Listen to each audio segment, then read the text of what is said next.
Welcome in, Tiger fans, to another episode of Bayou Bengal Bites. And if you're like Tyler and I, you're watching this pretty upset, ticked off on this Labor Day after the debacle of a football game we watched last night. Of course, we're going to get into everything. But Tyler, uh, it was a little harder waking up this morning, wasn't it?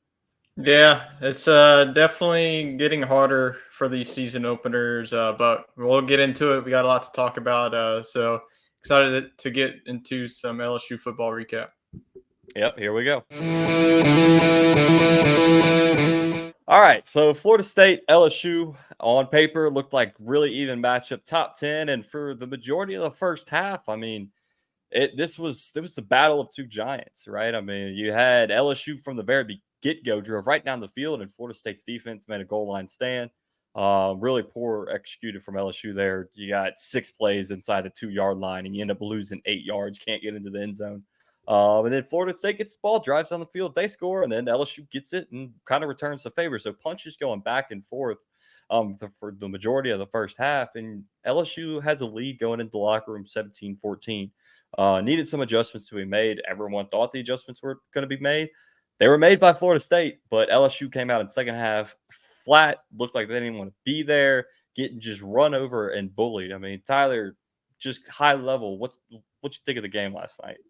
Yeah, I think there was a lot of ups and downs. A great start. I mean, Trey Bradford, we saw him. Like people are saying, "Who's this guy?" Number 32, Didn't Trey have that on my Bradford. bingo card. If you That's for sure. kept up with the show, we talked about him a little bit. You know, he was transferred to Oklahoma, and then he decided to come back. So it was just back and forth action. So they get into deep into Florida State's territory. Mason Taylor gets a 15-yard catch. Boom, 2 plays, you're inside the 5, and then you just run it up the middle against a very good Florida State defensive line, where we tried to tell everybody that that was going to be the one mismatch, LSU's offensive line versus Florida State's defensive line that has some absolute dudes on there. LSU, they got a 15-yard penalty. If you remember, there was a lot of miscues by Florida State, but I honestly like that. It showed that Florida State was being aggressive, and you just didn't see that mentality of LSU. You just knew from the get-go that Florida State wanted this game more. All this like we want a revenge factor and all of that, it was just not there. But going into that, they went for it on fourth down. I was okay with it. I would rather points, especially in a top 10 game. That the loser of it is definitely on their way out of the college football Uphill playoff, climb there. unless they go undefeated the rest of the way. But Florida State, they drove down the field, got a touchdown by Coleman, their wide receiver, who just went off. He had 3 touchdowns. The transfer from Michigan State. We talked about Brian Kelly. He was trying to shove it down our throats of how good these LSU wide receivers were, but Florida State's wide receivers, especially Keon Coleman, the transfer, was the star of the show. Jordan Travis showed why he's going to be in the Heisman discussion. Jane Daniels, I think that, he had a very good game outside of some missed throws, some underthrows, that one to Brian Thomas. People are saying that was underthrown, but honestly, Brian Thomas should have caught that. Hit him in the hands. Hit him in the Kyron hands. Lacey had a couple of drops too. It was a good start, but like you mentioned in the second half, no adjustments whatsoever. Florida State once again outcoached Brian Kelly and the staff for the second straight year in a row. It was pretty much the same story as last season. Florida State, was down early. And then once again, Florida State in the second half put up 31 points on this defense. 31-7 was like that garbage touchdown. Who cares about the garbage touchdown? Florida State knew that they had it in the bag.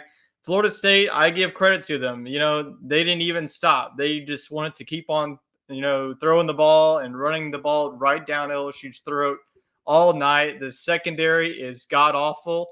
I think that this is a blaring, Deuce Chestnut, he got an interception. There was a couple of plays, but Major Burns, Keon Coleman was just their father last night. He was just burning every single one of them.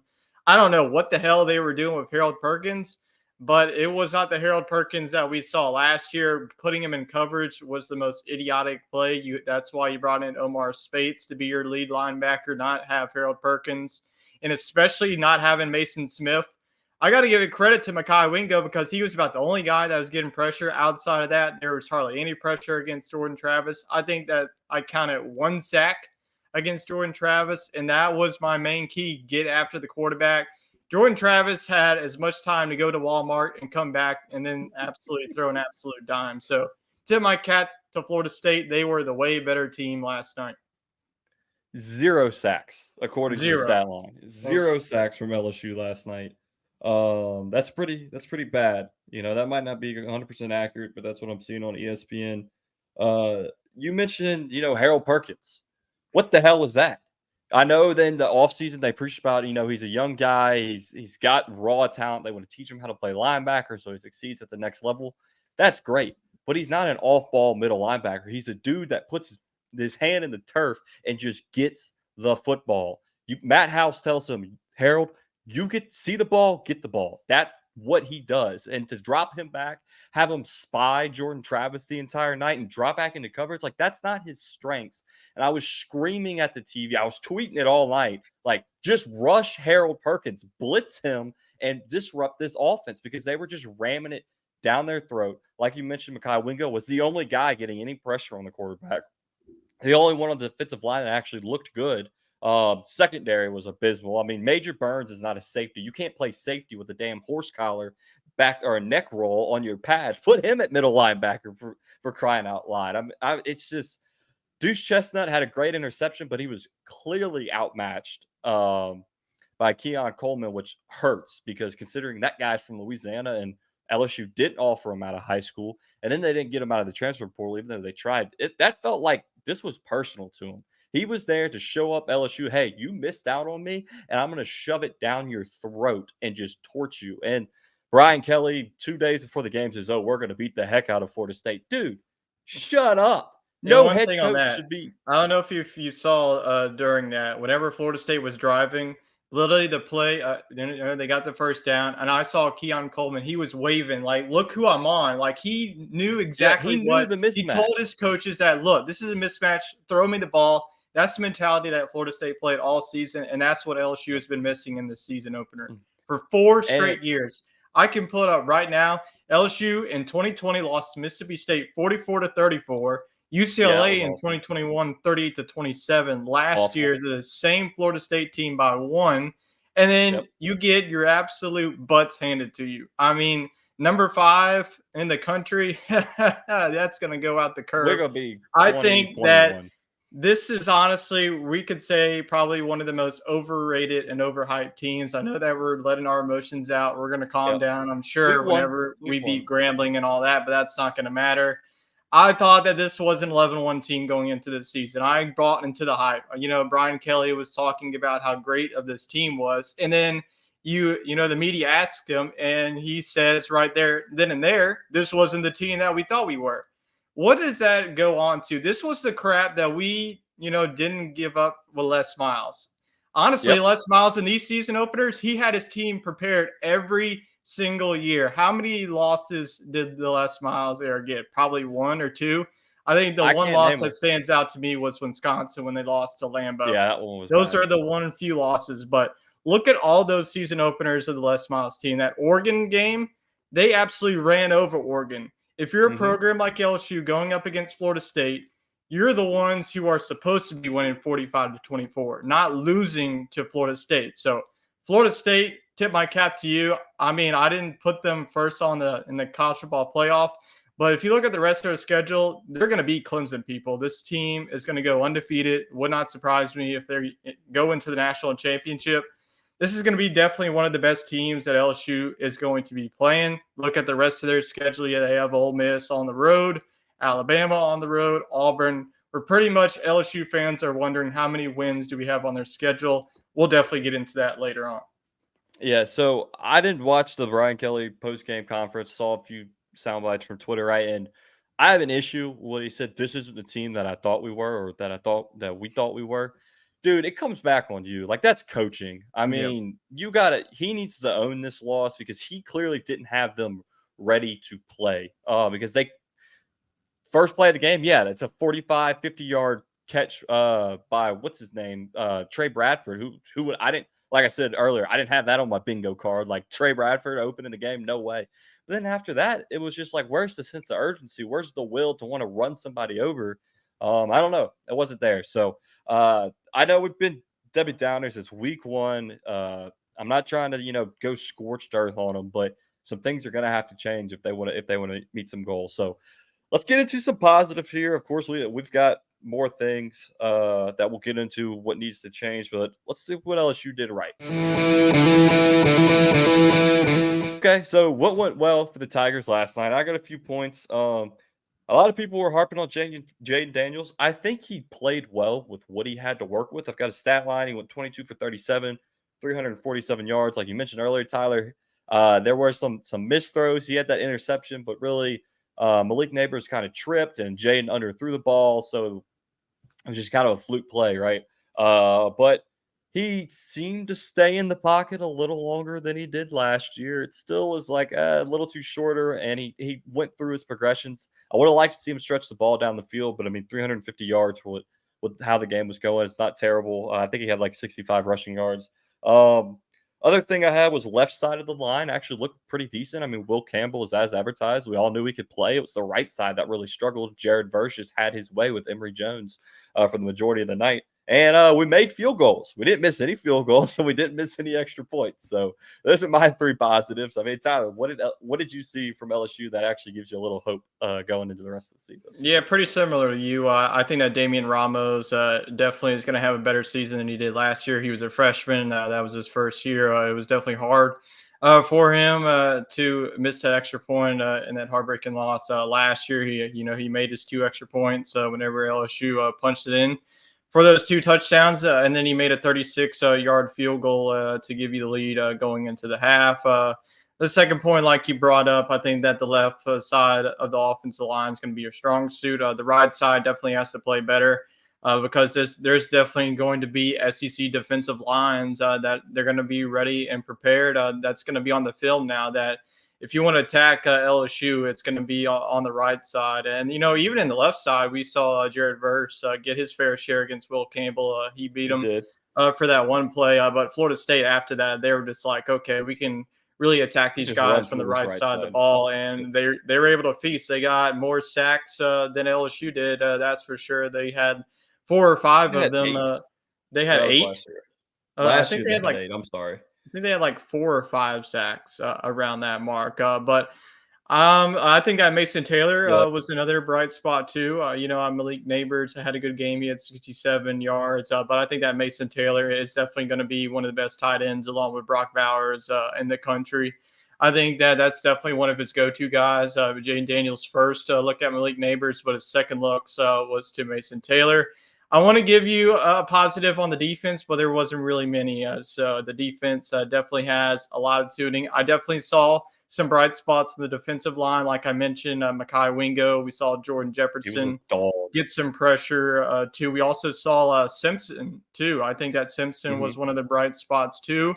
But like I mentioned, the secondary definitely has to get going. And then I think that Omar Spates had a nice debut too here for the Tigers. Yeah, Omar, he's a good tackler. He was really one of the only guys that when he hit somebody, he was bringing them down. He knows how to tackle. Now he needs to teach the rest of the defensive players how to tackle. So things that need to change. I have a laundry list of things that need to change. I don't want to make the show an hour long, right? We try to keep this into your, you can watch it during your lunch hour. So a few points here. Run game has got to get going. You can't rely on Jaden Daniels to just run around. I mean, he was taking some insane hits last night. I mean, the one where he jumped over the middle of the line and got damn near decapitated. I mean, dude, what are you thinking? Like that should not happen. Um, he doesn't slide. I mean, we saw last night he was just getting teed off on. So the LSU running backs, they got to do something, but it goes back to play calling. They were running toss dive straight up the middle. I mean, run to the outside. Florida State's defensive interior was too strong to just continue to try to run it down their throat. Run some sweeps to the outside or something. I mean, mix it up, get a little creative. I felt like the play call we were watching was somebody playing Madden. They were just like, oh, run curls here, run a slant route, run a flat, and just go down the field. Like what's his name? Mike Denbrock. That's our offensive coordinator. The dude's got to get a little creative, some bread and butter, man. Run some trick plays. I don't know. Get the offense fired up. Um, The other thing I got is Harold Perkins. I said it at the beginning. Just go back to how it was. Don't drop it down in coverage. Put him on the edge of the line and just let him go get the football. Uh, that's as simple as that. Let him be an athlete. That's what he does best. That's what he's here to do. Just tell him, see the ball, get the ball. And one point I actually heard this morning on a radio show, a caller made a point, and it it resonated with me. Florida State had a lot of personal foul penalties, had a lot of shoving after the plays, shoved Aaron Anderson into the bench on the LSU sideline, and not one LSU player retaliated. I'm not saying you got to go out there and deck the dude, but get a little chippy. I mean, show that you care. I know Brian Kelly doesn't like fights. He wants everybody to be cool, calm, and collected. But honestly, Florida State was playing prison football, and LSU just laid over and let them hit them. So that's what I got that needs to change. I want to see more aggression. I want to see some better play calling, and just send Perkins every play and tell him to go get the ball. I definitely agree with you on your running backs. You can't really rely too heavily on Jane Daniels. That's what you did for the first time. It shouldn't happen again. The offensive line got bullied by Florida State's defensive line. They were trying to run up the middle. If you want some open coverage, you got to go on the outsides. That one play that Josh Williams had before the half was one of the bright spots. Yeah, 40 yards. We saw Trey Bradford, Noah Kane. He got minimal yardage. Wasn't that big of a run that we were hoping for, and that's what they needed to really get the pressure off of Jaden Daniels. I want to focus more on coaching because I think that the coaches definitely have to be liable for this. Yep. We were really impressed by Brian Kelly in year number one. You win the SEC West. You beat Alabama. After all the losses, you get blown out by Tennessee. You get a 1-point loss to Florida State in the same season opener. And you were able to bounce back from that. You get 10 wins. You beat Purdue in the Citrus Bowl. You sit at 10-4. The expectations going into the season was very high. A lot of people had them in the college football playoff, winning the national championship. I saw a lot of the college football analysts on Fox. At least two of them picked, LSU to be in the playoff. I know that the Sports Scramble crew over here, they had three of them, and Neil picked them to win the national championship. I was a little bit hesitant on that, but the goal is, going from, 10 wins in your first season to year number 2 is to see improvement, not go backwards. I think that this team is going backwards right now. I know it's game number 1, but the schedule doesn't get any easier, folks. In a couple of weeks, you have to go to Starkville against Mississippi State. And Mississippi State, I know they play Southeastern Louisiana, but they look pretty good. And the concern for me heading forward is the secondary, because there's going to be Keon Coleman, he's one of the great wide receivers, but SEC level speed, how are they going to do against these guys who were playing either, at an ACC school like Deuce Chestnut, at FCS school like Alexander. So the list goes on and on. I think that the secondary is a major problem, but the coaching, I'm not saying that to fire Brian Kelly, but sooner or later, Brian Kelly is going to, put on the pressure more than he ever was at Notre Dame, because LSU fans don't want to wait for a national championship. They want it now. Yep. Some fans thought that it was going to come this year. Brian Kelly said it himself that if it's going to come next year. So you can't really lay an egg to a season opener. No team who started 0-1 has made the college football playoff. I don't think that's going to change. So this LSU team has to figure out quickly before you go on the road to Starkville.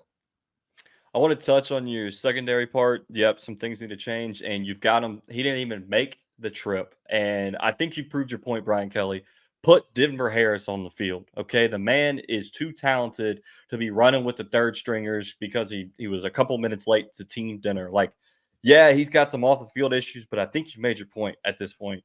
We need guys who can just go out there and play and defend, and Deuce Chestnut for majority of the game looked okay. You could tell he was kind of out of his element. He was vastly mismatched. I mean, he's like 5'10", going against a dude that's 6'3", 6'4", and has got insane speed. Zy Alexander, you didn't hear his name called a lot last night because I think he played pretty well. He locked up his guys for the majority of the night and was able to defend the passes, but I think you got to throw Denver Harris in there. He's raw. He's just get somebody else in there to mix it up, because these FCS and Syracuse corners that we keep getting in the transfer portal, it's not working. So a lot needs to change. Like you, Tyler, I don't think you need to fire Brian Kelly. I was calling for him to be fired last night, that's for sure, because I was pissed watching this game. But it's just he's got to take responsibility on his own too, and be like, look, I severely messed up. I mismatched. You hear it from Notre Dame fans. He never won you the big game. Well, here you go, Brian Kelly. Here's your chance to rewrite your story and prove that you can do it and you can win a national championship. So luckily, we got Grambling coming up next week. We can right some wrongs. So let's get into that. Grambling State coming to visit old Baton Rouge, playing Tiger Stadium. Not much to talk about this one, folks. This is LSU's annual second week schedule. Easy team, get your miscues figured out. We got a few we need to work on. I feel bad for the Grambling State quarterback because I tell you what, Mason Smith gonna come out with a vengeance. Harold Perkins, if they let him blitz, it's gonna be all over that man like white on rice. So Tyler, we don't know much about Grambling. They lost to Hampton this weekend, 35-31.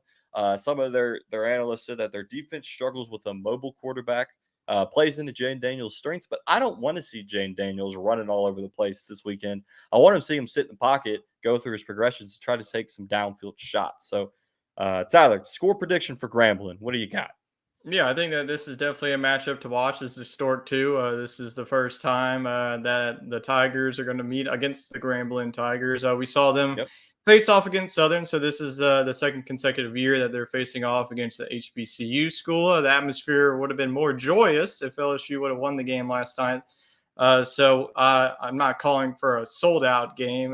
There's probably going to be little bit of empty seats since you're playing an opponent at this level. So I think that they're gonna get out the kinks. The secondary is definitely gonna have to work on some stuff. We'll see Mason Smith return this game after he was suspended by the NCAA. We're not going to see John Emery until game number 3 against Mississippi State. That's what Brian Kelly told us.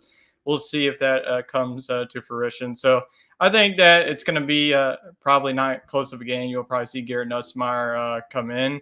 And it's going to start the talk again. A lot of LSU fans are probably going to see Garrett Nussmeier is going to throw like a couple of touchdowns. Going to be like, okay, it's time for the Nuss Bus show. Yep. Put him in. So I'm going to go 56-10. I think that LSU bounces back before SEC play starts in week 3.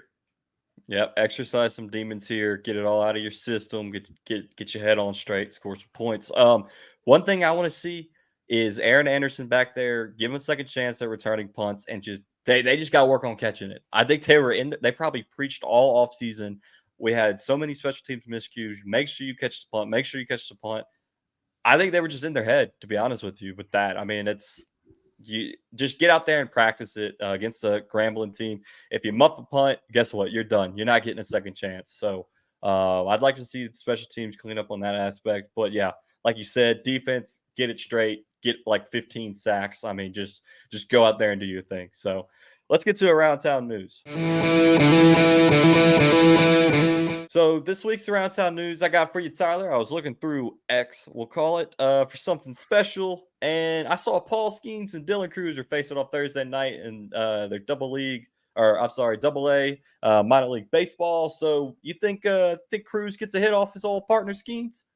I definitely think so. He did it in his freshman season. He got the home run against Air Force. So I think that Paul Skeens, he definitely had a better outing. He went 3 innings, didn't give up a run. He did give up a couple hits too. And Dylan Cruz has been doing his thing. So definitely going to be excited to watch the 2 national champions get after it. Yeah, I don't know if that game's going to be televised, but I'm sure Probably you can find not. it on the team, one of their streams or something like that. I mean, it's minor league baseball and it's September, so I don't think it's on ESPN or anything. So, you got anything for around town news, Tyler? It's pretty quiet around town, other than football season ramping up, and then Tigers in the pros.